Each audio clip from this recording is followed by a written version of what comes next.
રાજ્યમાં મેઘાની જમાવટ જોવા મળી રહી છે ત્યારે સવારે 6 વાગ્યાથી રાત્રે 4 વાગ્યા સુધી 159 તાલુકાઓમાં અવિરત મેઘમહેર જોવા મળી રહી છે।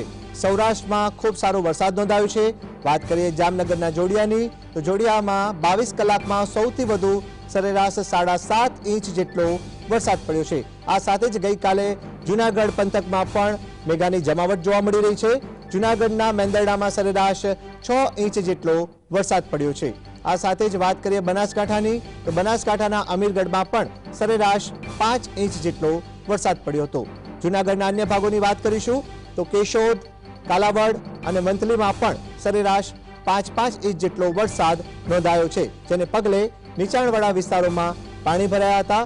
અન્ય 153 તાલુકાઓમાં નોંધપાત્ર વરસાદ નોંધાયો છે। સૌરાષ્ટ્ર અને દક્ષિણ ગુજરાત સહિત ઉત્તર ગુજરાતના ભાગોમાં પણ ગઈકાલે દિવસ દરમિયાન મેઘમહેર જોવા મળી હતી।